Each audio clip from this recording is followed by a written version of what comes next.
What's up, everybody? Welcome down to the Mac Cave. You found your way to Mac Cave Gaming and our weekly live stream. Tonight, we're doing something very special. I've got some guests with me, and we're going to be doing something outside of the normal. We're going to take a break from Final Fantasy VII Rebirth tonight because we have a panel of guests that are going to talk about something that I fell in love with, a game that definitely captured my heart and tugged on those 90s nostalgia strings. You saw me play it. We're going to be talking about the game Race Jam, available now on Steam. If it's a game you want to check out, definitely check out the pinned comment up at the top. The link is right there for it. But we're going to be talking about with the development team that has brought that game to us. DiffGames is here with us, and I also have a co-host that I know you're all going to recognize. So guys, without further ado, we're going to head over to the panel, and we're going to get this discussion going. What's up, everybody? Can you guys hear me all right? Here we go. Yeah, I hear you fine. Let's go. Talk to you guys. Welcome down to the Mac Cave. Very happy to have you guys here. I want to apologize to everybody for the glitchy intro that just happened. I don't know what was going on, but my intro glitched all over the place. So, you know what? Boomer moment. It's fine. But crushed the intro. I just want to say you crushed that intro, so I don't know what you're talking about. It didn't throw you off at all, and I'm very impressed. Thank you, Scotty. I appreciate that. Well, everybody here in chat tonight, you guys know our co-host here, Scotty Hawk, the man, the myth, the legend.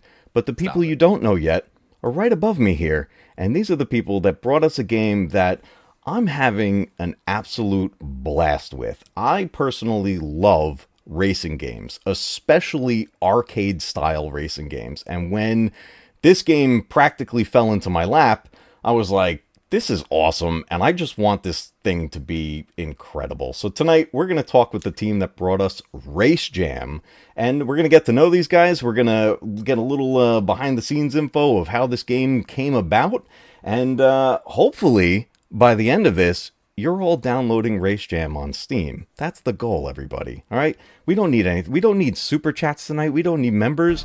We need, well, as we get a subscriber just popping in right now, we need people getting Race Jam. That's the goal tonight. So what I'm thinking is maybe we'll just kind of go around the panel here, and I'll let you guys introduce yourselves and kind of let us know, you know, what your role is with DiffGames, and then we'll jump into a bit of Q&A. And chat, by the way, if you guys want to ask any questions, please throw your questions into the live chat, and we'll definitely run through them. So whoever wants to take it away and introduce themselves first. Feel free. I'll go first. Hi, I'm Jeff. I'm the director of Race Jam and the CEO of DiffGames. Yeah, go ahead, Dan. Me? Okay. I'm Danny. I don't know. I'm Danny. I'm the art director and UI and UX designer for Race Jam. Nice. Yeah. Very good. Hey everyone, my name's Joe. I'm one of the programmers for Race Jam along with Jeff, and also one of the level designers. Awesome. Well, I'm really happy to have you guys here. To kind of give everybody a little bit of, I guess, the lore. You know, we all know Scotty loves lore, everybody. So, you know, we want to get a little bit of the backstory.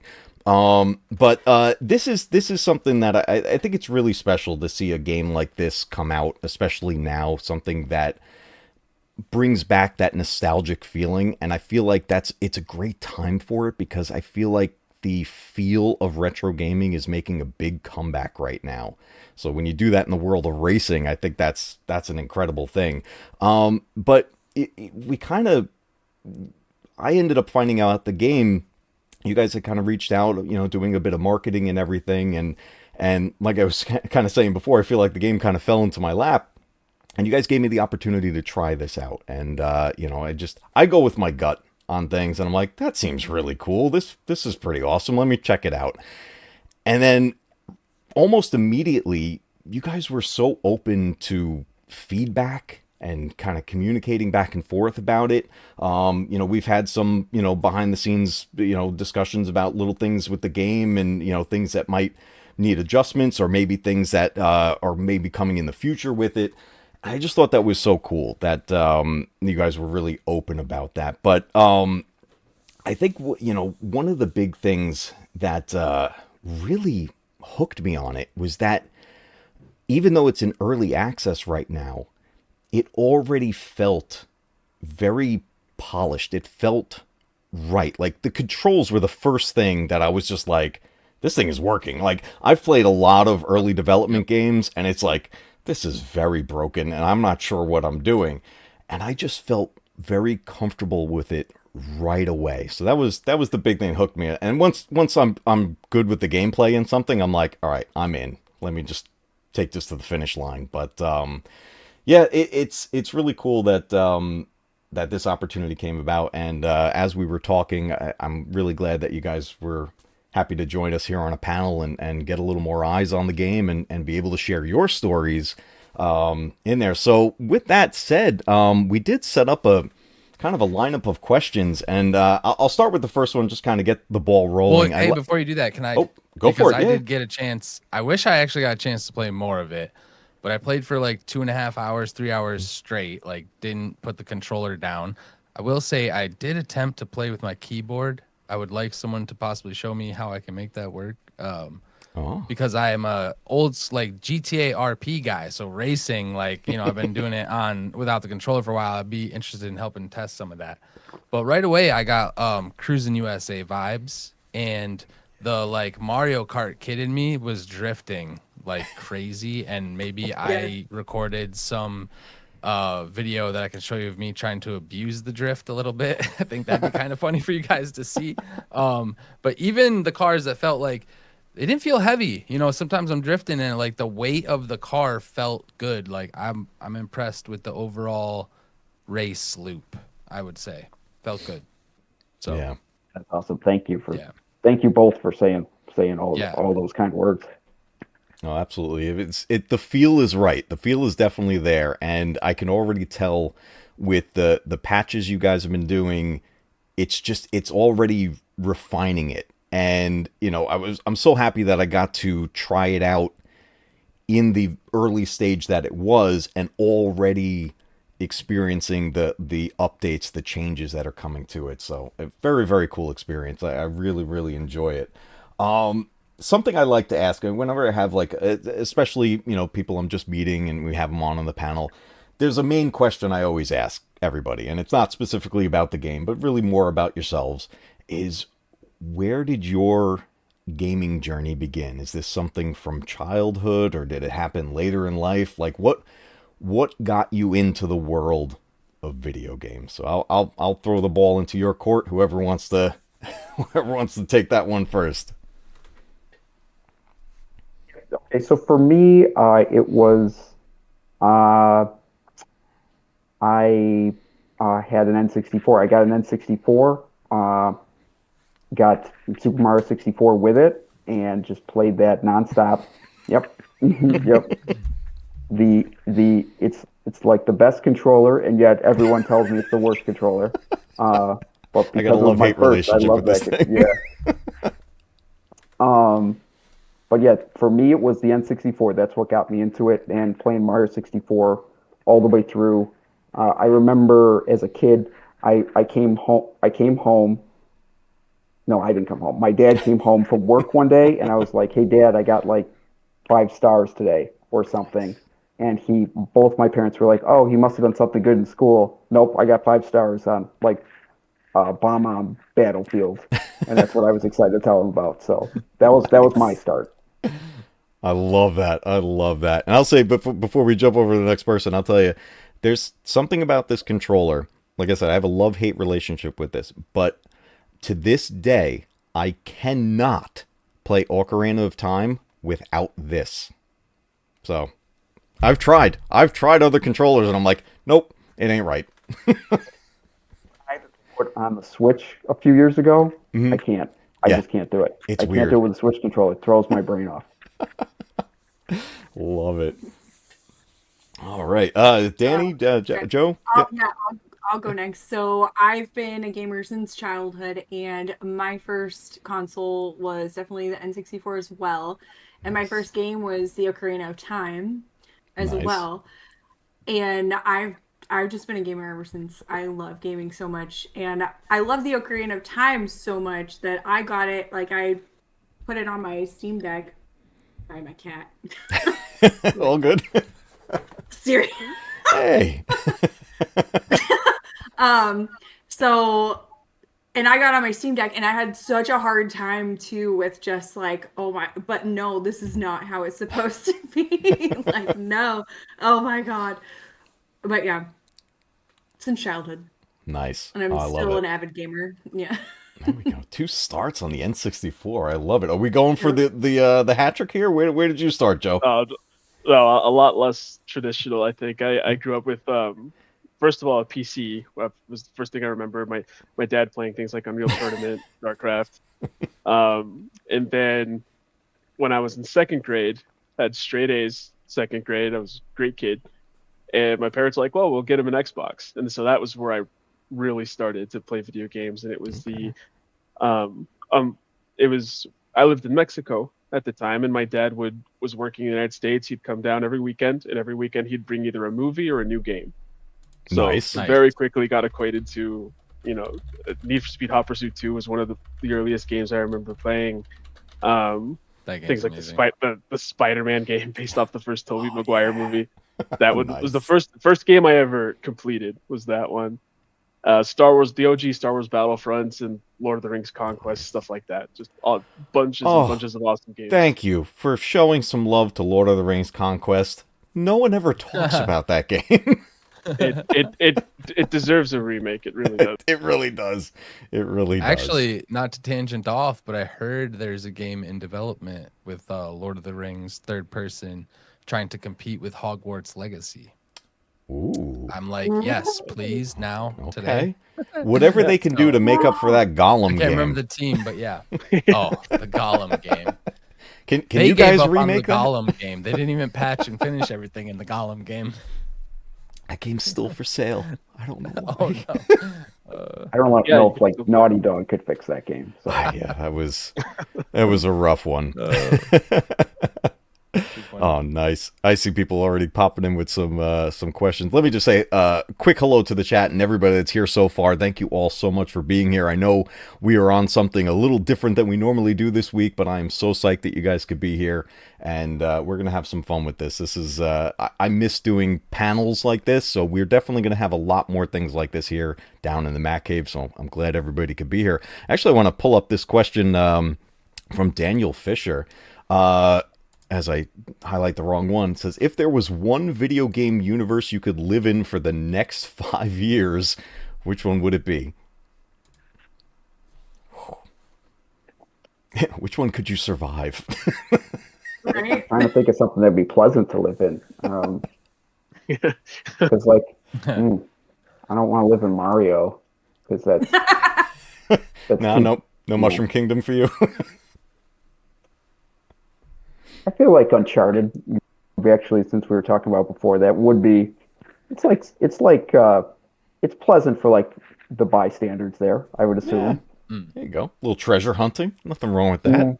And I could play. I genuinely wish that Naughty Dog would like dedicate half of their team and just do what they used to do with the Castlevanias, where they would make one a year. Just make an Uncharted every 2-3 years. I'd play it. Yeah. They could So- honestly, they could spin off that series. They could really do a lot with it. I don't think it would have to solely revolve around Nathan Drake. They could have, that could really become even bigger, I think. But those games are great. I love those adventure type games. But all right, so let's dive into a little bit of the meat and potatoes of why we're here. And I'll go with this question here is how did you get into video game development? Like what was the backstory with that for you guys? You know, we'll dive into some more lore for everybody here. So whoever wants to take it away on that. So I guess for me, I started college. I went to Brockport. Scotty, I don't know if you're familiar with Brockport. Oh yeah. I went to Brockport. I was going to be, I was a history major. My parents, I was kind of like wishy-washy about like what exactly major I picked. So my parents were like, well, your family are educators. You should go to be a teacher. And I was like, I definitely don't want to be a teacher. But, that's where I started out as. So I was doing these history classes, and I do like history, so that was like, it was okay. But the education classes and the general ed classes that I was taking freshman year, I couldn't stand. They were just the most boring uh, things I've ever done in my entire life. And so for some reason, I mean, I daydreamed all the time during school, anyways, but I just started daydreaming about video game ideas. Um, and I actually remember after thinking about it, because I had to write it down for the website.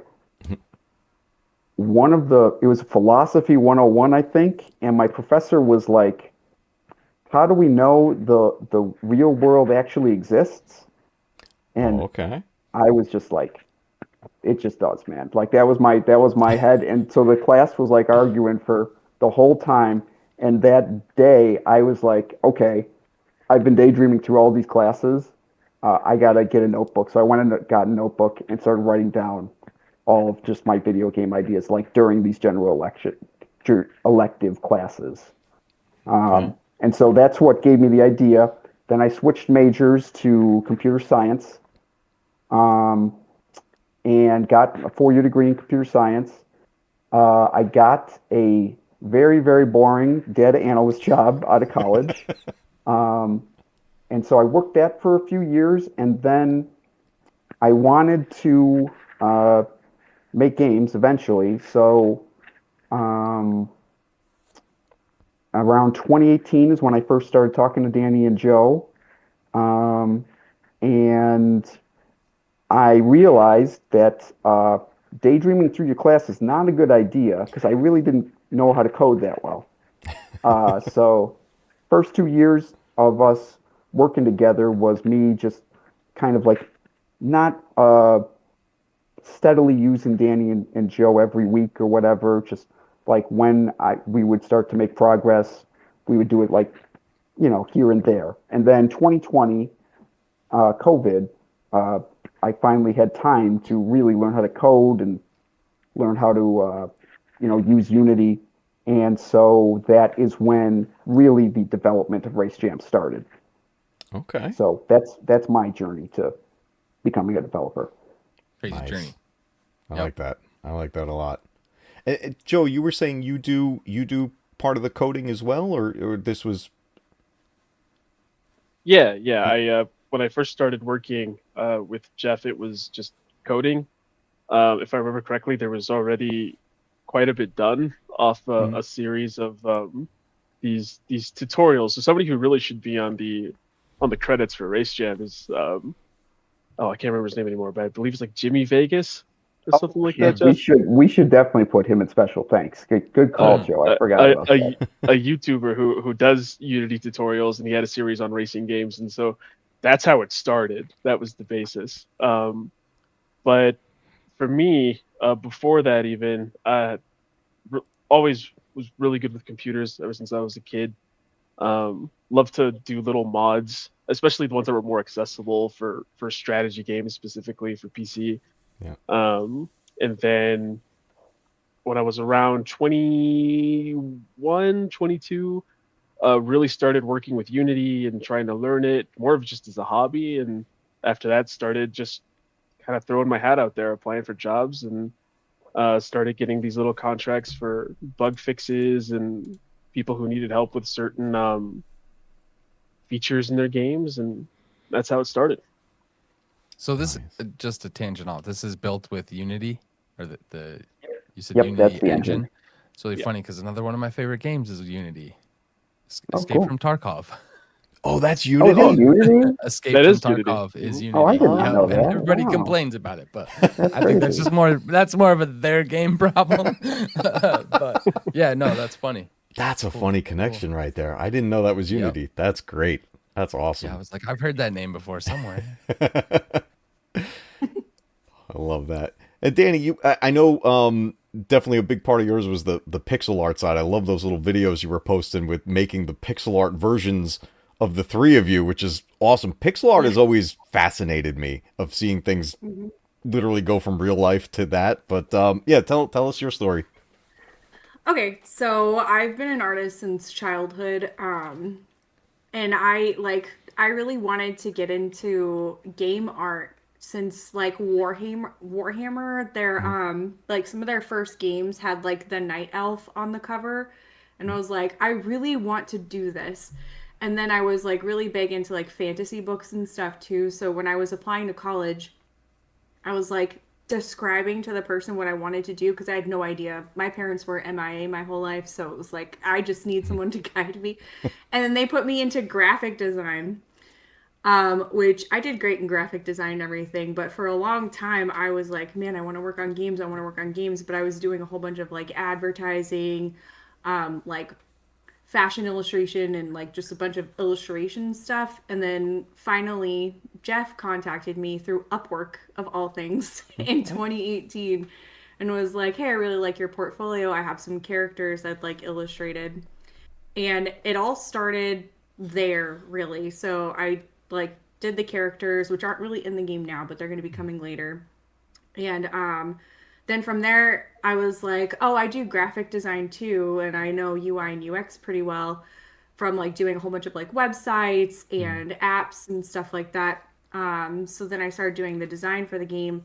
And then like as we were going along, I was like, man, I'd like this to feel more retro. So then we added like the pixel font and everything because when it first started, it was super like 80s slash 90s, like Okay. the look and feel of it. And I really wanted to like bring it to like really feel like more than 90s. And like the pixel art to me is just so retro, but it's like retro in today's time. I don't know how to explain that properly. Like you can do so much good design with pixel art compared Yeah. to like just trying to make everything look like I don't know, polished in 3D and everything. So Well, I think a lot of it has to do with the nostalgia factor. Everything yeah. is coming back around now. Like I remember Yep. just before COVID, Polaroid cameras and photos were making a comeback. So this kind of art, like I'm into it. And you mentioned Warhammer, and some of those pixel characters are very complex. So Yes. I'm excited if Hmm. you're working on some things in the background we haven't seen yet, as far as like full Hmm. characters. That's cool. Yeah. Yeah. So, but yeah, that's me. No, I love that. And it's like Did we even hear did we hear your full back? I know we kind of skipped over it, but yeah, I want to hear your full backstory too, Joe, on how we did hear what you do, but how you got involved, where you came from. Or did we already do Yeah, that? yeah. So as I was starting to, or I already had been for a while, as a matter of fact, I made a couple of really small demos for a game that I called Asteroid Demolition Core. It's just the cool little one was like a flight simulator sort of thing based off the old Star Wars Battlefront games when you could fly the fighters around Bespin, shoot Nice. everybody. Those were great.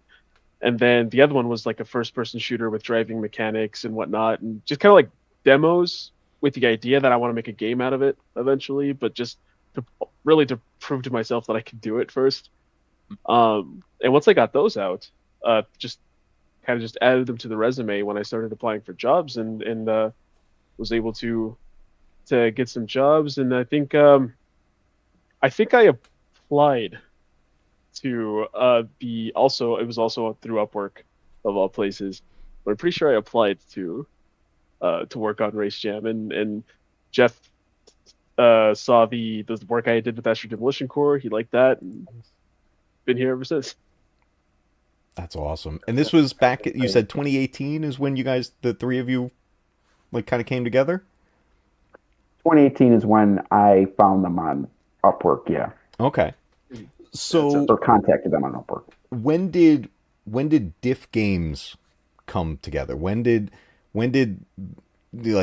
how did you come up with the name and like, when did that become official? So yeah, Diff Games, I would say 2020, because for those first 2 years was I wasn't using Danny and Joe every week or whatever. I was, contacting them, hey, I got an idea, let's do another character. Or with Joe, I would contact, hey, I finished another Jimmy Vegas uh, demo. Let's see how we can make it connect to the game that we're building. So once we hit 2020, that's when we started like fully working on it. And yeah, Diff Games. Um, The name comes from it's kind of like the Apple Think Different campaign that they did back in the 90s, I believe. I just thought that was really cool, and I kind of, at least for me, I'm always trying to like look at something and then not do exactly what somebody else is doing. So that's kind of always been just part of the way I think, I guess. So that's where the think different. I'm always kind of trying to make a game, but like change the aspects so it's not like a direct copy, and change stuff so that maybe it innovates a little bit. So that's where the DiffGames came from. And then, Danny made the logos. We made some other alternate logos that I had Danny make that I'm sure she's still shaking her head at the ideas that I came up with. But the ones that we made that Danny convinced me to use are the correct ones. So it's good. Nice. Good answer. Very good answer. I love that. Yep. That's fantastic. On the side of like kind of the logos and the overall look, like even just the initial splash screen of the game, the title screen of the game there's so many, like just looking at that, there's all these little Easter eggs in there. It's just like it all references a memory. Like there's core memories in there, like for sure. When that popped up. Go ahead, the Scotty. music Yes. hit, and the dopamine Yes, was the just music like, hits okay, hard. I'm gonna play this for at least a couple hours. I don't care, just to listen to the music. Yeah. So good. let's actually dive into that. Actually, the music, the soundtrack. How did that come about? Like, what was the overall feel you guys were aiming for with that soundtrack? I'll tell you how it made me feel after when you guys talk about it. So music has a direct influence from actually my time in education. So I was in education. I hated it. And I was always like, it got to the point where I did like a year, right? And so I would tell my parents, hey, I want to just switch to computer science. Well, you already did a year. Why don't you try to do another year? And so I did it, and I did it for 3 years. And then finally I was like, hey, guys, I just want to finish the computer science. Enough for this. But my parents were gracious enough to pay for my college, so I didn't want to argue too much with them about that. So finally, I convinced them, and when I did, I made this CD of all these songs that I was listening to, and I called it Freedom. And so that CD it was all these songs that were just upbeat and like about feeling good. Basically, it was like. So that kind of was the idea of just the music in general for Race Jam. Was I always want to make sure, just like when I made Freedom, that I wanted to have all the songs just like lift you up kind of as you're playing. And yeah, so the music this is our first game developed. So we had to. We don't have like contacts in the industry or anything, so we had to just find stuff that worked, and make stuff work. So some of those songs are from a website called Audio Jungle that they offer that you can have and get a license for and put in your game. I have a friend who he makes beats. He's in the credits. His name's Danny Wynn. And he plays the saxophone and then makes beats as a producer. And so he made a bunch of beats. He made the pause music that's like supposed to be reminiscent of GoldenEye. Yes. Oh my Okay. God. Yep. That realization when I was streaming that game and it hit me. I was like, wait a minute. And then I realized the graphic on the screen. I was like, it's GoldenEye. Yep. Like that was the first beat he made for me, and I was just like, "Hey man, can you make something that's like sort of like GoldenEye?" He made that, and I was like, "Oh my God, I can't believe what you did." Yeah. And he made a bunch of others. He did probably the majority of the music, but that's where the music came from. Stuff that I could find that was a fair price that I could use and get the license for and put in the game, and then stuff that my friend Danny made. Nice. I tell you, it nails the feel, and I'll tell you what it made me feel like was like I just sat down in an arcade. Like I sat down at a racer. And then that, that when you're like, even though you're in a loud arcade, when you sit in some of those machines and you're just engulfed in the sound of that game, that's what it brought me back to, like playing things like Rush or playing the cruising games and all that stuff. That's where it brought me. I was like, man, they really like nailed this soundtrack. And like Scotty was saying, it locks you in and you just want to keep going because it just puts you in that good mood. So you nailed it. You guys nailed it. It's actually one of the reasons why the most recent update has the fixes of the audio, because when I was first setting this all up, I wanted to make sure that you guys heard the music. So that's why it was like a little too loud, probably 20% too loud, because I wanted to make sure I'm pumping in the energy to you. But don't worry, we fixed that. It's all you definitely all did. Appropriate now. So I was playing, and that was like we were saying earlier. You guys were so open to feedback and everything, and whenever I've ever like, whether it's in a video or I'm just talking with people about a game, I'm always going to be just straightforward with it. I'm like, I'll tell you what I love. I'll tell you what I think needs a little work and everything. And then while I was doing that initial live stream with the game, we got to some moments where I was like, oh, hold on. Yeah. I was like, oh no, we're blowing out eardrums. I watched that whole stream and then I told Jeff, I was like, oh my God, we need to work on this. It's so bad. Like, you're not the only one. It was the one I'm so glad that you guys fixed it was the chase mode, because when I saw that, I was so excited about it. And then just we'll get into all like the references and stuff in the games, everything, but the chase mode, I was like, this is where I'm going to have a ton of fun. And once I realized that you can like basically attack the other vehicles, I'm like, hold on a second. I'm like, we got to change how we're playing altogether because I have a new gameplay now. And that reminded me of like, new strategy. It reminded me of Burnout. I love the Burnout series. I think it was like Burnout 3 where it had that like, I think they called it rage mode or whatever, where it wasn't really about winning the race. It was just taking out the other cars. But you guys found like a really good balance with that too, because you couldn't just sit there and just keep attacking. Your car was also taking damage at the same time. So I love that you found this like, you're going to have a ton of fun with it and go nuts, but be careful. You're going to want to repair. That reminded me of Pod Racer, of the Star Wars game and everything. Because I remember like you could blow out your engines in that game. They're the same animation and everything. I'm sure there's some inspiration there. Where it came from. So when Joe and I were putting our heads together, because before we had released the game to the public to try out for any demos or anything, we were having our friends and family play it. And Joe mentioned that his family members were like, hey, can you do a boost? Can you do some sort of turbo?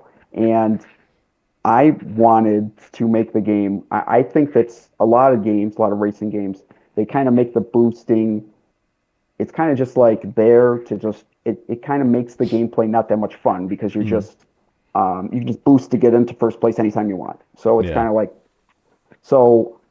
I wanted to have it like Cruising the World or Cruising Exotica, where there's just no boosting. You're just driving.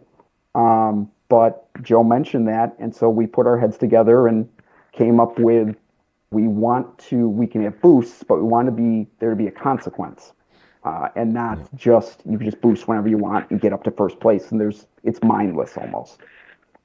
So that's where,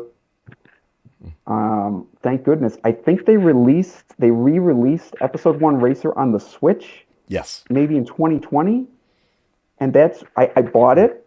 I was like, oh, I haven't played since I was a kid, and then I bought it, I played it, and I was like, oh my God, that's what we should do. We should have a health system and have we didn't do it exactly like Episode 1 Racer. We changed it, but you can boost, but it costs you some health, and then also you're bumping each other. It actually adds another element of like combat racing to this, so it just kind of like. So when you repair, that slows you down. Mhm. Or was Yep. that? Well, Yeah. it kind of like it. You can't accelerate anymore. Yeah. Yeah. So Yeah. you could theoretically kind of like just cruise. I love that because I found myself like every single time I'm going over a boost strip, I'm holding the repair. I'm like juicing Yep. every bit of HP I could. And like that mechanic alone, like the way you have that, keep that is amazing. You're right. It makes boosting not boring and strategic. Mixed Yeah. in with the damage your car can actually take. There were times where I'm up on the 3/4 half pipe upside down, like I boosted too much. And yeah, so it was cool. I was impressed by the car's like bubble, if you will, playing GTA and getting pit maneuvered and stuff like that, feeling the weight of the car. Like I felt it. It was cool. Oh, you know which one of speaking of like the different feels of the cars. So every car handles differently. And I love that because it makes wanting to unlock the vehicles like a really cool thing. But I unlocked well, basically the Simpsons car. We unlocked Homer's car. And this thing, like, Oh, you feel the weight shift, and I'm trying to take the turns. I'm like, I'm gonna flip this thing, and I'm like they're trying to gain the balance to it. But oh Yeah. my god! But it made it so much fun because that's what's gonna bring people to find their favorite vehicle, just like finding a favorite character in maybe an adventure game or something like that. You know how we were talking backstage, we were talking about the world of Final Fantasy and the older games when we were talking about the pixel art and everything in there. People find their favorite characters and things like that. And when a racing game can give you that same feeling, that's pretty amazing because there are countless racing games out there where it's just like it doesn't matter what Yeah. car you pick, it's the same game no matter what. So I was really happy to see it because you guys have a hell of a lineup of vehicles in this thing. I know we're kind of like jumping a little bit, but we're talking about the cars at the moment. So let me kind of merge a couple of the questions here. So when it comes to the cars and really the overall design of the game, we were talking a little bit about it where you find inspiration in these things. How did you guys come together as a team deciding on which inspirations to use, how you would go about utilizing it, and maybe the trickier side to it, deciding how close to that inspiration you can get like, and making it work?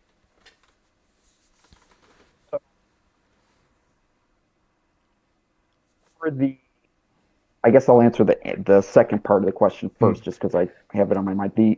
For the um, making them as close, we actually had them too close for sure, right before launch, Okay. and I forgot. Like the Vengeance Mm. yeah.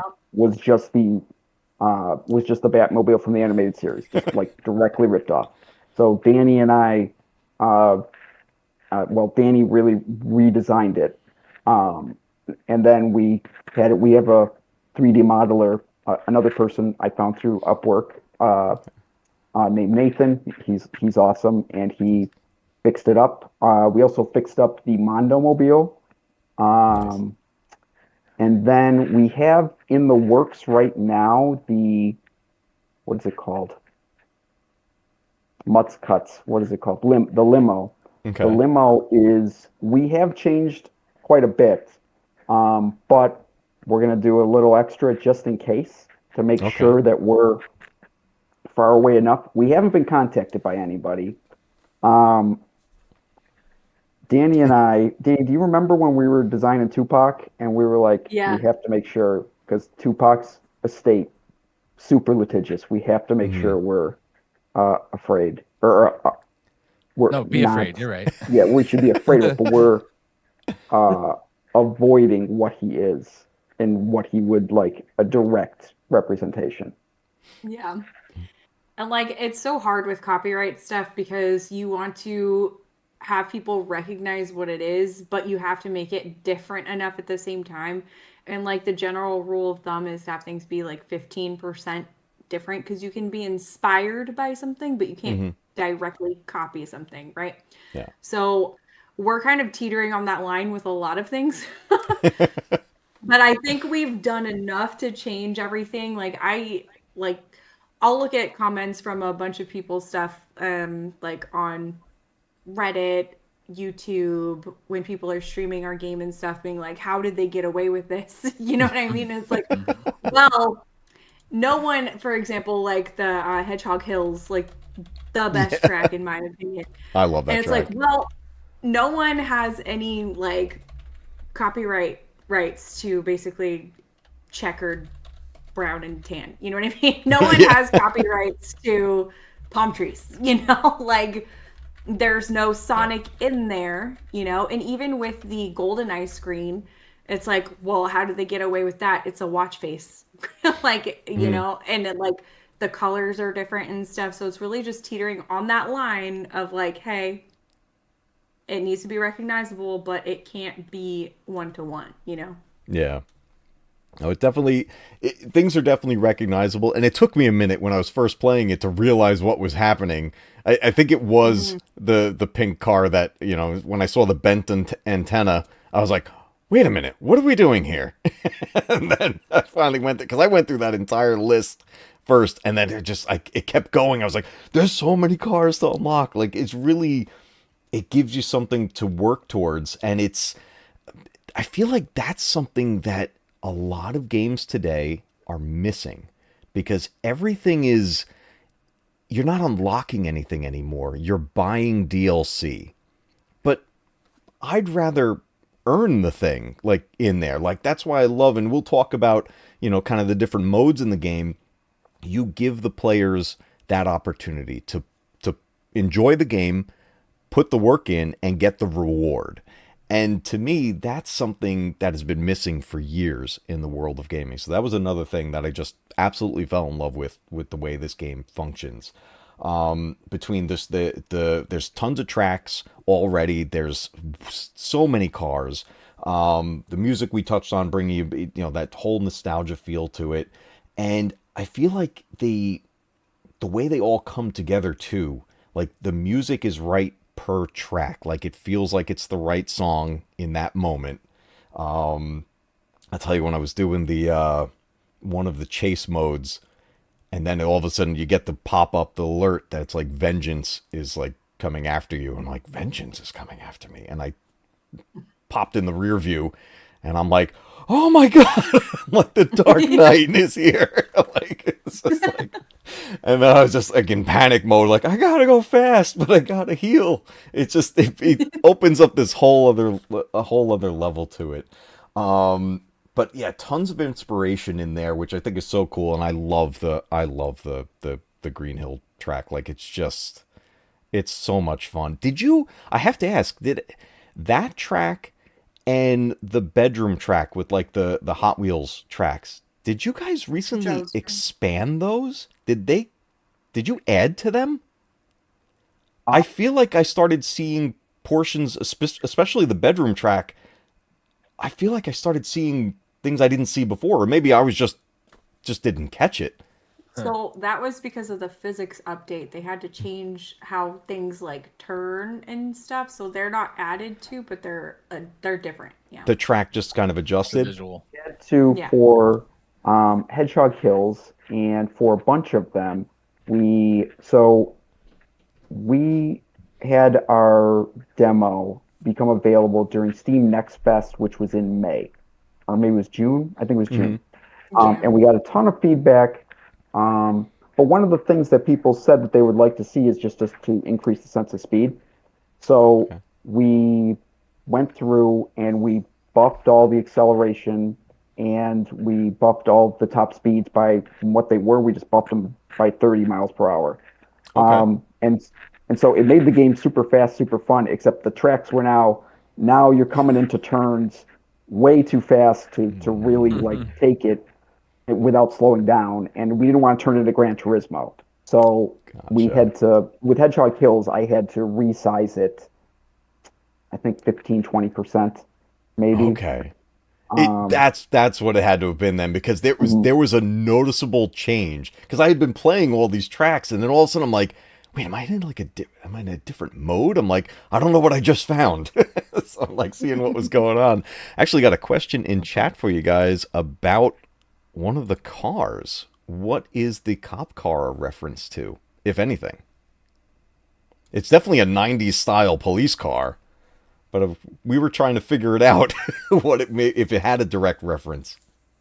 So the chase mode, the cops who chase you, that's references to like Murtaugh and Riggs are from Lethal Weapon. Yep. McClane, that's Die Hard. Um, don't we have someone else in there? I can't remember. Oh, we have Winslow. That's Carl Winslow from Yep. Family Matters. Um, I don't. Joe, do you remember anything about the cop car specifically, though? Is that a reference to anything? I remember we wanted a like older style cop car. Like you have the Dare logo on there, which was what a beautiful little reference in there. Like I anyone my age remembers Dare, like Yep. back in school. So Yep. that's what I was kind of thinking. Maybe it was just like a '90s style police cruiser. Listen, so a future unlockable vehicle should be the Dare Corvette, though. You need the Corvette cop car, all blacked out with Dare on the side. See, Yeah. that's a For phenomenal. real, I got to write that down. That's a phenomenal idea. yeah. The love the that. Dare, that is so with Nathan. When I send him, we would find these models online, and then we want to change them so that they're our own things, not something we just got. So we would find them, and then I'd have Nathan make alterations to them. And a lot of times when there's like a logo, I'm just like, hey man, can you make the logos not something? And that's him. He made the Dare logo. So Nice. I just want to throw a thank you out to Skeptic Tank out there. Thank you so much for picking up Race Jam. Greatly appreciate it. Everybody, in case you missed it, we do have the link to Race Jam in the pinned comment at the top of the chat. We'll take you right to Steam. The game is in early access. We're talking with DiffGames, the development team of Race Jam, this insanely nostalgic 90s style arcade racer that I have absolutely fallen in love with. So anybody just joining, that's what we're talking about. That's who these amazing people up here are, and we're getting into the depths of the behind the scenes of the game and everything that is bringing it to all of us. So thank you all for checking out the game. If you haven't yet, please click that link at the top. Check it out. There's a demo on there. There's footage. There's my prior live stream. And these guys are available on social media as well, here on YouTube and Instagram and TikTok and all the places. So you can find video clips of everything they're talking about on the game as well. You guys also have the Discord as well, so you guys can definitely join them in there. But yes, that's what we're doing here today. We're talking all things Race Jam with DiffGames. Let me ask you guys this. What was the decision? What was behind deciding on landing on the 90s?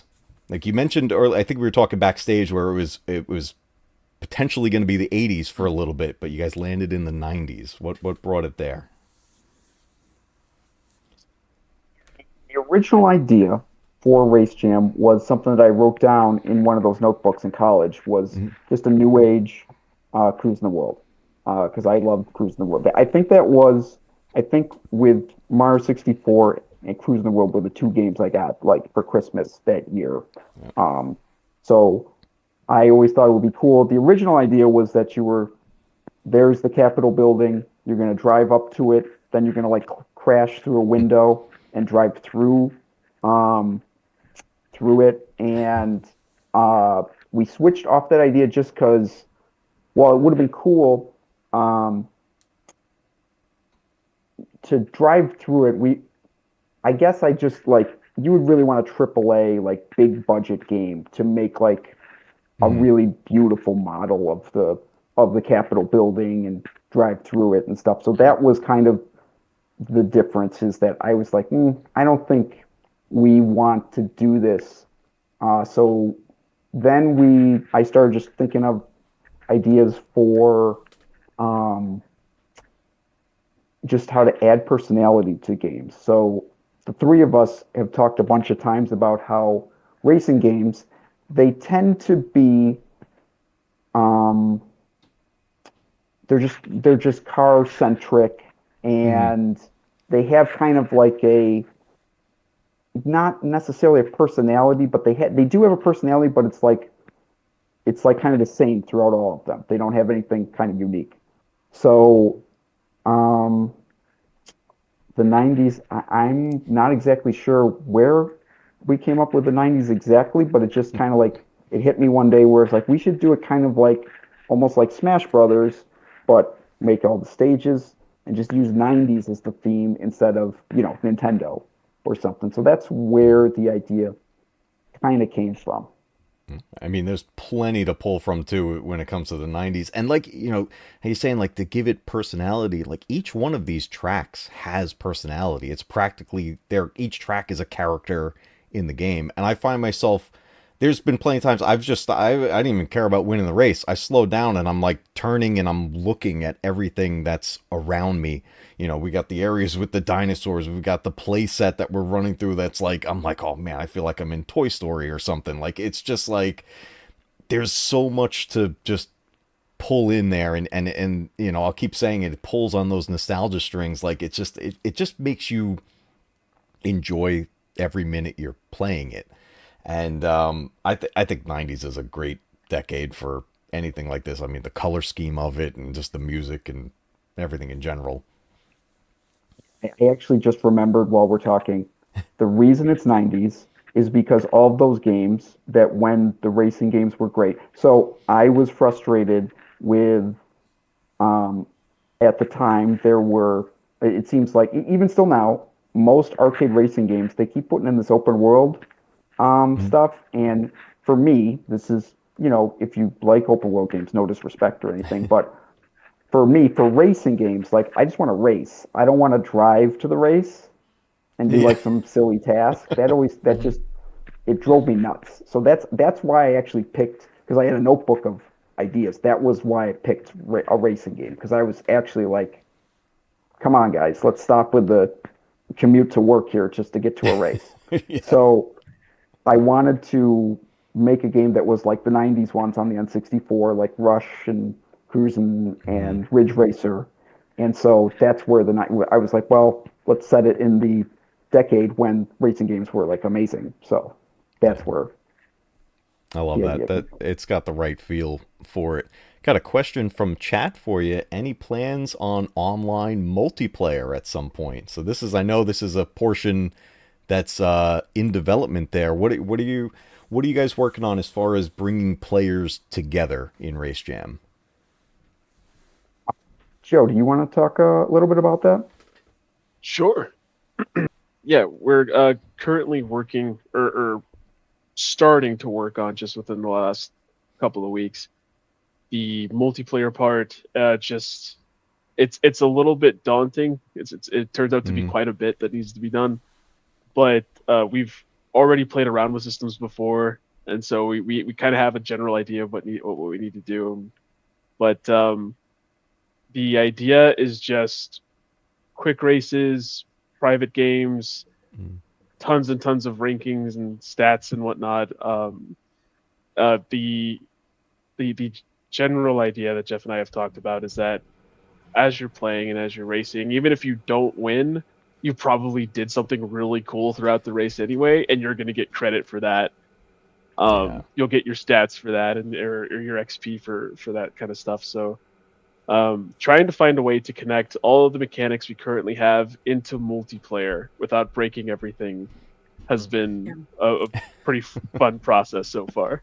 I can imagine that Oh yeah, being like incredibly challenging. Like I kind of a little bit of a I guess a spin-off of that. Like what have you guys found to be some of the biggest challenges in getting this all to function? Because I know very little about game development. Like I get the basic ideas behind things, but I've never developed anything like that myself before. But I could imagine there must be some hurdles that you run into that just take that extra minute to kind of figure out how do we make it all play nice together.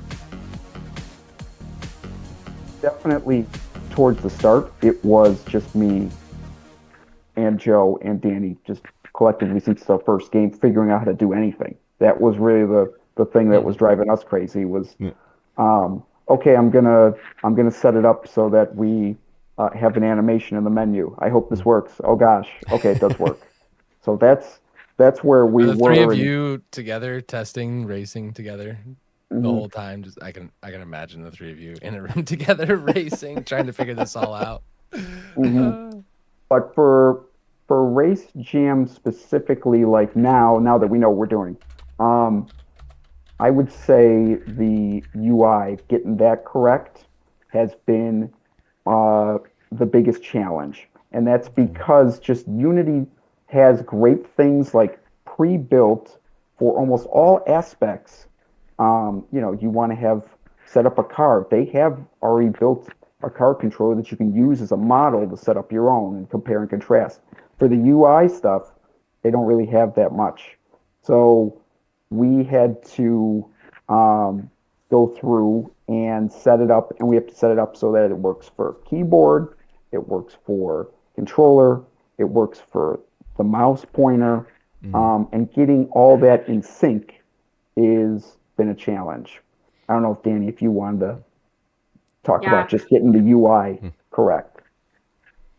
So okay, the big thing was we really designed it more with console players in mind, and I think we also had more of like I play a lot of cozy games, right? So Okay. like I would have like, okay, we need to like indicate where these things are, but also make them clickable and stuff. And then we saw that like, okay, racing people don't like that.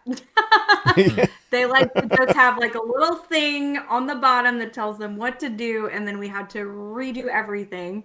And like there's still elements that I want to redo UI wise. Like for example, on the splash screen when you like open up Race Jam, like I want to like rework how everything looks there. I love my animations that I've done. I love my illustrations that I've done, but just like UI wise it's a little funky.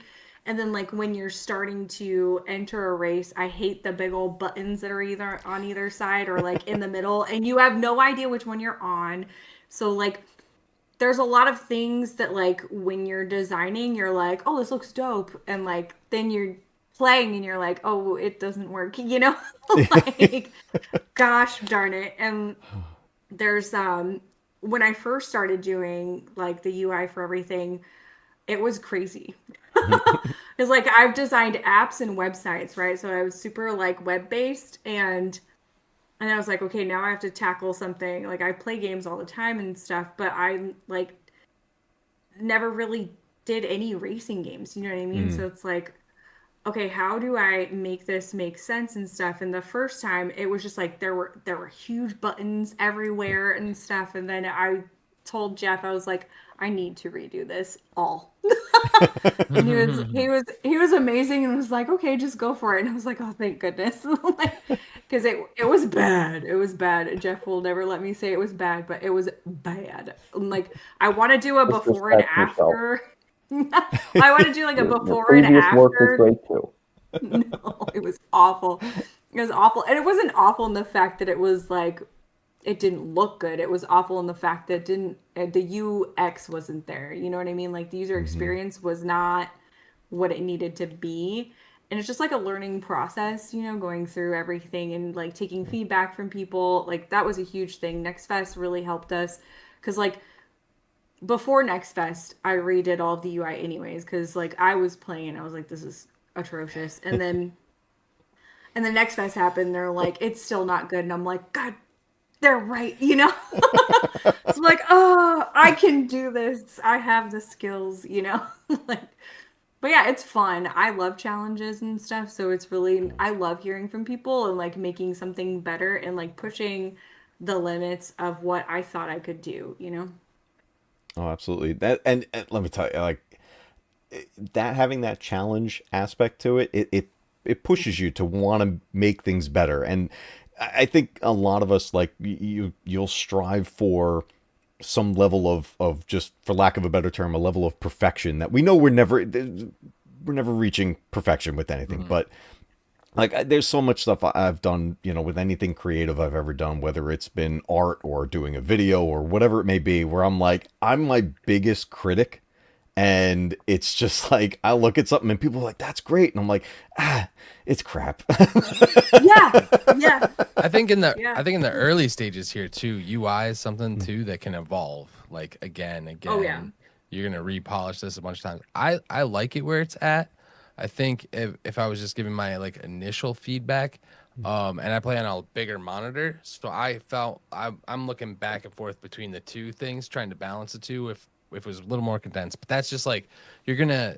I think where you guys are gonna have a hard time is people that find the game and want to be a competitive racer and want that, like the gauntlet is kind of where I'm at, and I didn't even do the chase stuff yet. So the competitive gamers that come in and want that challenge, but also the people that want to come in here for that nostalgia and the music keeps them around and they just want to race, you know what I mean? So finding that good A balance sweet there. spot. Yeah, yeah.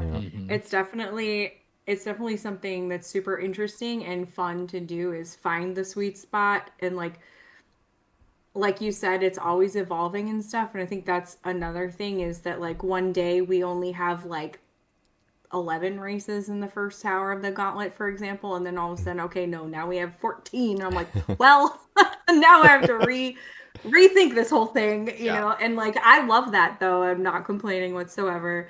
I love like going through and being like, okay, I can make it better because I have to redo it, so I'm gonna do it better. Let me ask you guys this, kind of a sort of a segue into one of the questions I had on the list, kind of on the reference that Scotty was talking about playing on a larger screen, a larger monitor. Are there any plans to eventually port this game? Would you like to have a home console port and have people be able to play on like their television? 100%.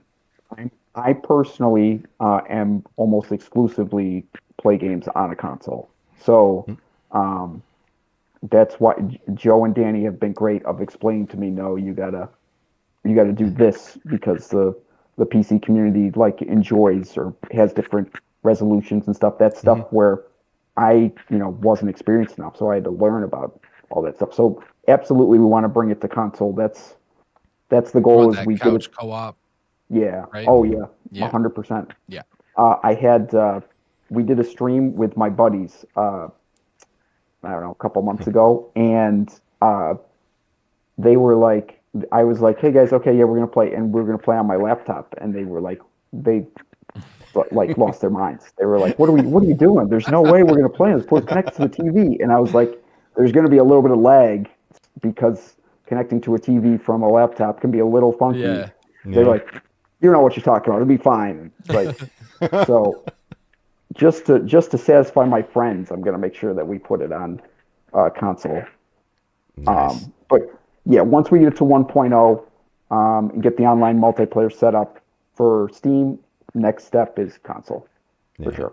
Steam is definitely a great spot to get the ball rolling with things. From what I've never put out anything onto like a platform like that, but from what I understand, getting work on there, like to be able to present, especially like indie developed games like this onto that platform, I think people overall have a pretty good experience with it. I don't know if there was any other options you were looking at for anything like that, because now there's all different types of launchers out there these days, but Steam is probably one of the best known ones for PC Congratulations too, by the way. Yeah. I mean, Oh, absolutely. we're just talking about 3 people here who just made a game just because they wanted to, and now it's on Steam for $19.99, and people are into it. Like, That's awesome. congratulations! Like, that's huge. So much. I just the whole time I've just been like, when we're making it, I'm just like, I hope somebody, people care and like want to play it, but I have no expectations. That's also why I think the 3 of us are so open to feedback. Is we're just happy people are playing it. So that's Absolutely, if you want to say something to make it better, like sure, we'll listen, of course. Yeah, So, we'll do it. Yeah. Okay, listen. I'm going to show you my gameplay eventually, but I need that drift car. I need to drift a car that if you're good with drifting, you can win races. Doesn't have to be a fast car. Okay, I need that. Because so I want to show you. I don't know how we're going to be able to boomer this, but I'm playing the game and I'm trying to drift the whole time. You know what I mean? Like I'm in my mind, I'm Oh, like, you're these drift guys are like drift the whole time, and then he's like boosting on the little straightaways and drift again. Like, yeah, I was trying hard to abuse the drift. That I feel like I couldn't abuse the drift, so maybe that's good. Maybe that's what you're going for. But Listen, having a car I could unlock where, like, this is why I'm so glad came on, Scotty, because you're one of those guys that like, and I love this, is like you will push the game you're playing. Like you get a game. This with like any type of game, not just racing. It's like he'll get a shooter or whatever it is, and he's like, I'm gonna break this. Yeah, it's like, I love gamers that can like take a mechanic. It's not like a meta mechanic, but there's a skill gap based on how good you are at like a particular build, I guess, of a driver or a car. It's similar to like the differences in any Mario Kart game, but someone who's a skill driver being able to win without the best stuff, I guess. That's what I would say. Yeah. I'm trying to find that somewhere. That's cool. Did you try the Tuna Extreme car? I didn't get to unlock a lot of cars. I'm gonna play more though. So that one's really good for drift. I'm a big drifter too. Ever since I figured out how that worked, I was like, Yeah. I drift everywhere all the time, and I drift to the point where like I'm drifting. Okay, I'm healing, and then I'm like, okay, boost, and then I'm drifting and healing, and then boost. Yeah. And like, Tuna Extreme's pretty darn good for that, in my opinion. Sounds like a drift car too, tuner. Yeah. That car was designed to be a little bit better on the drift specifically. Yeah. So I can't didn't play remember. enough, clearly. Yeah, Joe, you got to remind me if we kept that in, or if I eventually was like, no, that doesn't work, and I took it out like a couple months ago or something.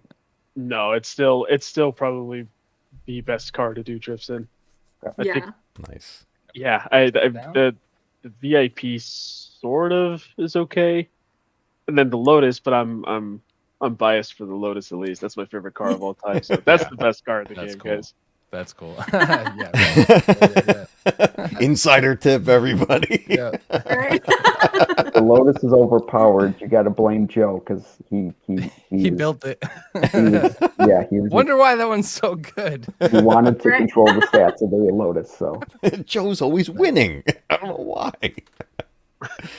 That's fantastic. I love that. That's kind of going back to it. We were talking earlier that, how every car feels different.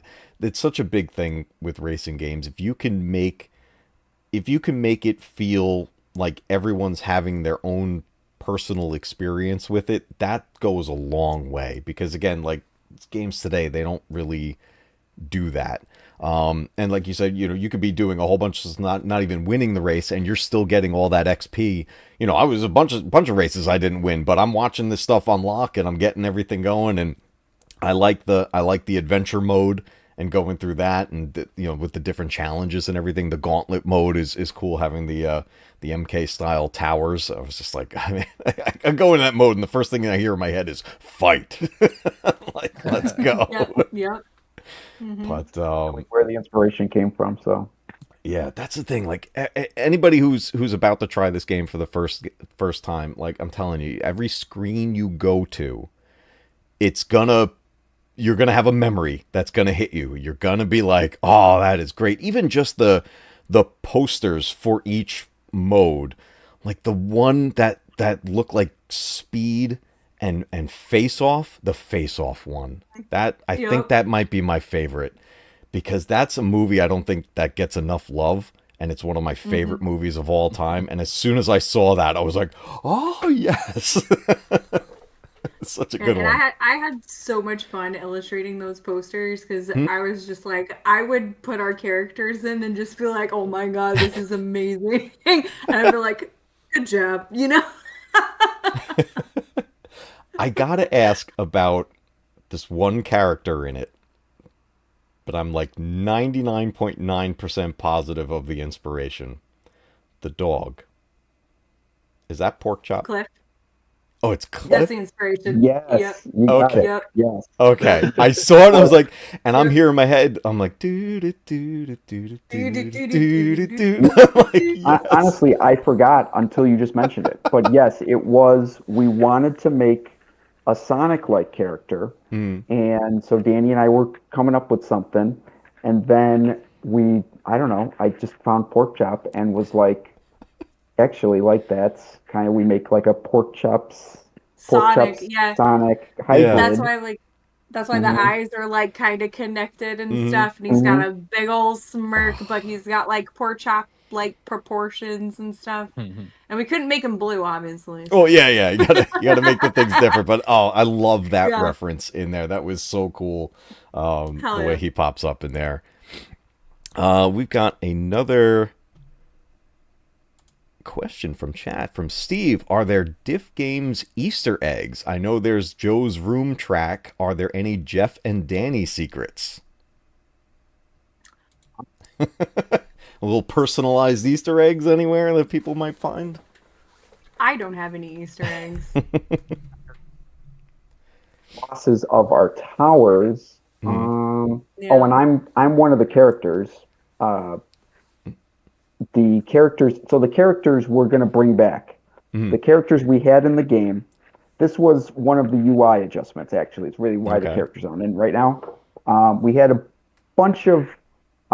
We had people picking their character, then their car, then their perks every time, and it was a little tedious to do it multiple times for multiple races. So we set up the race kits to be like a loadout, like Call of Duty, and we still had the characters, but people were kind of like, well, the characters don't affect the gameplay at all, Hmm. so what is the point of us choosing them? Is the feedback we got. So we took them out for right now, and we're gonna have a gameplay element for them so that they affect, Ah, maybe your gotcha. stats. We haven't really decided that yet, and then we're gonna bring them back. So Okay. Maybe that's the even character.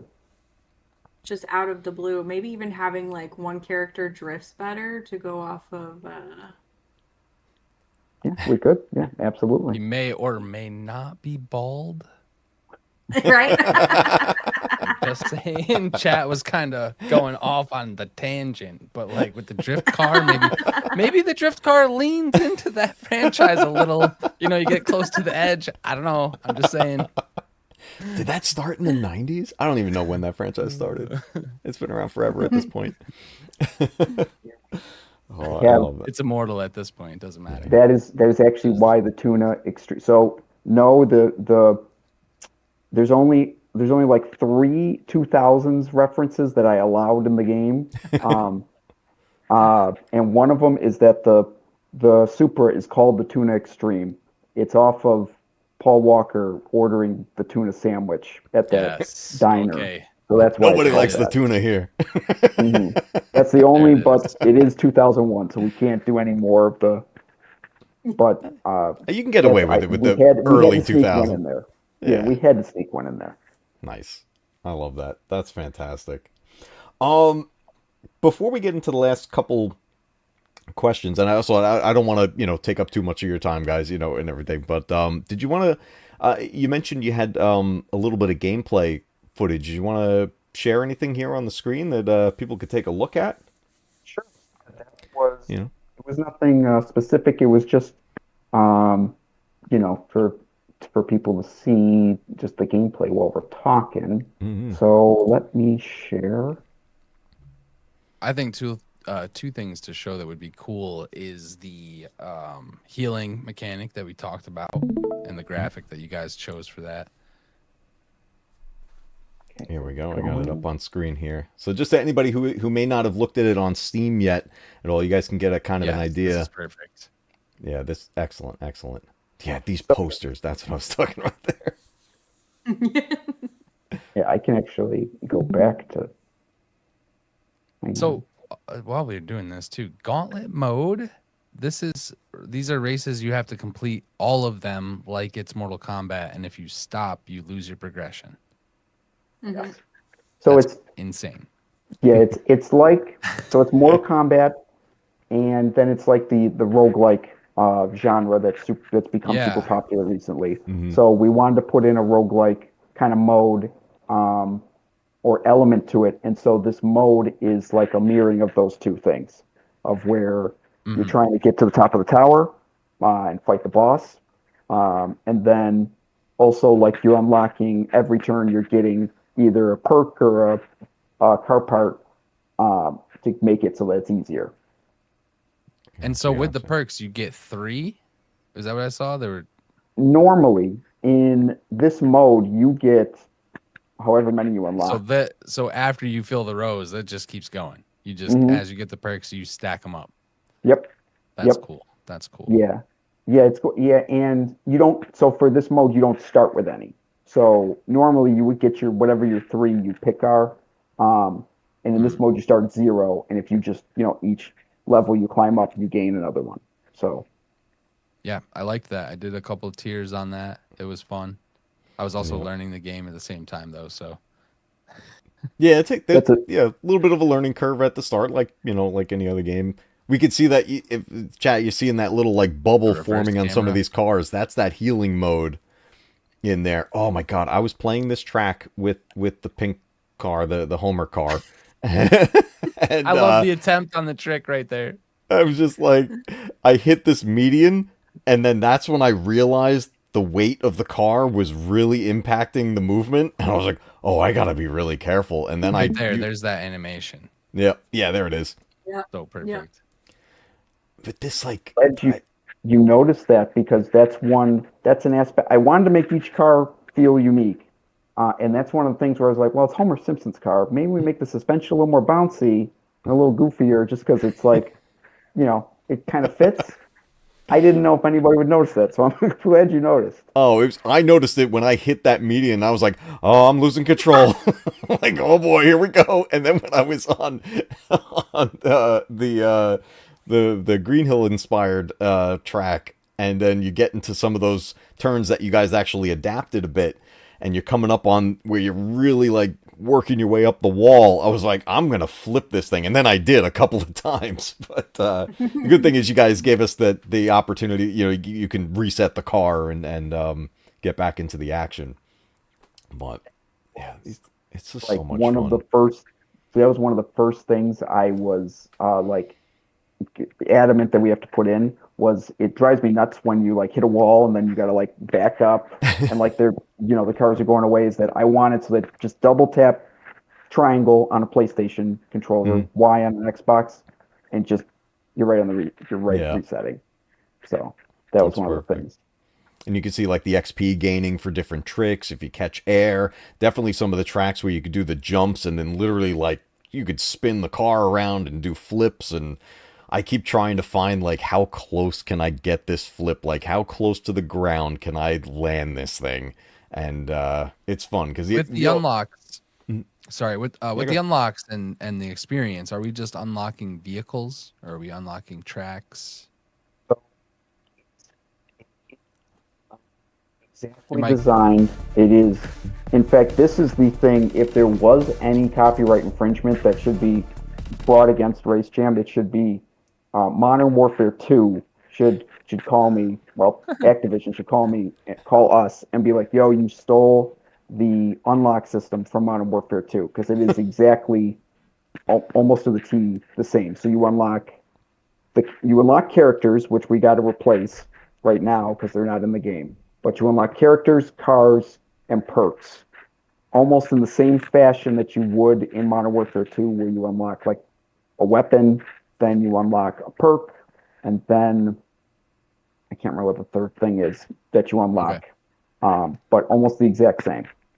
Also, car parts and wheels and stuff like that. Mm-hmm. Yeah, like stuff that makes your car have better stats according to like how you want to play. So the car parts are unlocked in a different way. They all have like a little challenge on them. So they're again Modern Warfare 2. So like how you would have like feats or whatever. Yeah, you would have the perks, and you could unlock a pro version of the perk if you did enough, revive somebody 300 times or something. So we have that for the perks, and then for the car parts, the same thing. You have, like, you unlock the bumper, use that while healing for 2,000 health. I can't remember a specific example, and you unlock the next car part. Man, I didn't even do first person, like, hood view. Oh, that was crazy. Oh, wait, Scotty, wait until you start editing your race kit. Like I already have 3 going, Yeah. so it's just like Nice. you're gonna find your favorites. Yeah, It's, that's cool. yeah, but this is awesome. I love the overall design. I just wanted to, while we were here, at least show a little bit of the gameplay and everything, so people can see what we're talking about here. But again, I just want to point out, everybody, in case you're just joining, there is the link right in the pinned comment where you can check this out on Steam. It's there in early access. Definitely check out Race Jam. There's the demo there to try out, and then the game is available for purchase in early access. You can get right into the action. There's all the patch info there on Steam, so you can see what's been updating along the way. It's been a heck of a journey so far with all of this. How do I bring this back to our grid mode? Here we go. The on fire? What is this? Oh, you haven't done On Fire? Guys, Okay. I need Well, to play I'm going to more. leave Yeah, that playing no, right I'm there gonna- then. The On Fire mode, it's 3 different levels, right? Of fire. Mm-hmm. So one of them, from what I could tell, was, I know it tells you on one of the screens, you're mostly, it's like you're constantly boosting practically, but there's another one where it's like you're not invincible. So that Or was are like you a- invincible? That was like a You perk are. then. That was Yeah, it's a okay. perk. Yep. Okay. So was like- On Fire is a meter that you can. It's almost. Right here. It's inspired by like a fighting game, like how you get a meter. You can do your meter moves from like Street Fighter. You can do a level 1, a level 2, or level 3 as you build the meter. So On Fire, you build the meter to level 1. It will. Your top speed goes up, your acceleration goes up, and your health automatically refills. Then, if you want to save it and get up to Red Fire level 2, then also you will do damage if you touch anybody. Like you're on fire, like you're burning hot. And then if you get up to level 3, you become invincible for the whole time of that you have the fire. So it was just That's crazy. the idea of all this stuff is I wanted to. Racing games are usually you're just racing and boosting, and that's it. And I kind of just the inspiration for this kind of came from Smash Brothers, where Smash Brothers very easy to pick up and play, and just you can just engage with it, doing just the B button moves if you want or whatever. But Smash Brothers has all these other mechanics that like you wouldn't know, that like you can fall to the ground faster, you can do combos. There's a complicated system where if you land on the ground, you can either choose to roll this way, roll that way, or get up in place. So it's like there's all these extra elements that you can do, but you don't have to. So that's kind of like what was the idea for a lot of these elements in Race Jam. Was we just wanted to add stuff that you don't have to use the On Fire meter, for example, but it's there to make the gameplay a little bit more complex. Yeah, I like, love that. I raced the whole time. You don't have to use the rear view mirror. Yeah. There were so many things I was focused on, and I didn't do half of this stuff. So that's really cool. Yeah, I love that. Very accessible to players of every level. You could just play just a comfortable whatever, I'm going to play for 10-15 minutes, do a few races and be done, or you can get real competitive with it and you could really dive into it. It's a lot of fun. Daniel Fisher, thank you so much for picking up the game. I greatly appreciate it. Yeah, it's I love that there's so many layers to this game. That's one of my favorite things about it, and I keep uncovering another layer every time I'm playing it. So I can't wait to like really level up everything as it goes. Kind of wrap up questions for it. For the the whole like kind of interview side of everything here. Just wanted to kind of get you guys' take on what you're looking forward to as we head into 2026. What are your hopes and plans for not only Race Jam, but do you have any other types of games in mind that you would like to start developing, or maybe different genres, anything like that? What are you guys looking forward to as we head into the new year? So definitely the first goal of DiffGames is to make Danny. Right now, Danny and Joe are not full-time members of the team yet, and that is 100% the priority. Is we get enough sales, both of them are going to become a part of the team, and the three of us will be working on games together. So that's the number one priority moving forward for 2026. Also, just getting the online multiplayer set up. So we're at 1.0, and then going to the console releases. Those are our key goals. We have a roadmap set up, so we're hoping to get the online multiplayer done December, January range. Joe and I are still figuring out how complicated that is. Yes. So that's our goal, Daunting, but for sure. no promises. We can't say Yes. we will do that, but that's our goal. And then we want to add more tracks, definitely to the game, and I can't remember what else is on. Oh, and the characters back in. So those are definitely the goals. For the next stuff we want to work on for like the next game, we're definitely open to working on another race jam for sure. We've had ideas. We've talked about Danny and Joe will attest that I've been too superstitious. That I almost always say like, if we get to make another game, just to make sure we don't jinx it. But when we get to make another game, I have another 2 ideas that I really like, that I haven't talked to Danny or Joe about them yet, because we've been trying just to get Race Jam focused. But I have 2 great ideas, and I don't want to say what they are yet, but I will say we're going to keep trying to serve like an underrepresented genre or style of game, like how arcade racers, where you don't have to drive between the races, was underserved. These 2 ideas that I have are the same, of like, hey, why isn't there this freaking game made anymore? That's definitely for both of those ideas. So Okay. And listen, the superstitious side of it, I totally get it. Listen, I grew up playing hockey. I'm a lifelong hockey fan. I know all about superstition. It's fine. I've literally been forced to, because I went and, had to use the restroom and the Rangers scored, so now I got to watch the rest of the game in the restroom. I've done this. So I get the superstition side. It's real, people. it's definitely, I gained it from playing sports as well, playing basketball. So it's definitely something that is not healthy for us, probably, but whatever. It's ingrained at this point. Nice. I love it. I love it. Well, guys, this is I've loved this. I'm so happy for everything you guys got going on so far. I think you guys deserve so much success with this.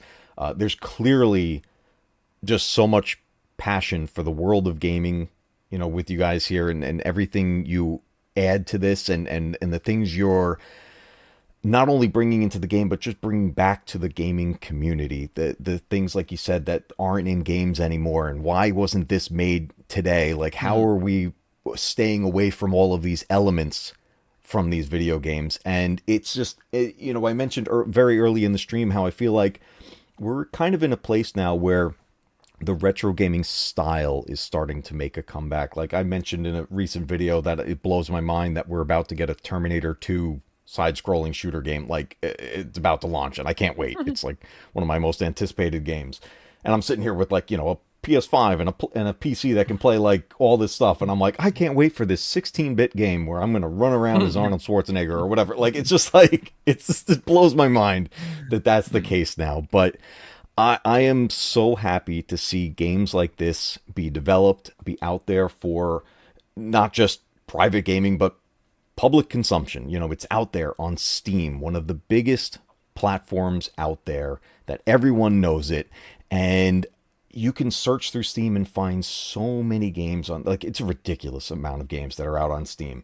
And look, there's plenty of stuff out there that just, I don't even know how it got there. But then you just find these, and I'm going to say it is.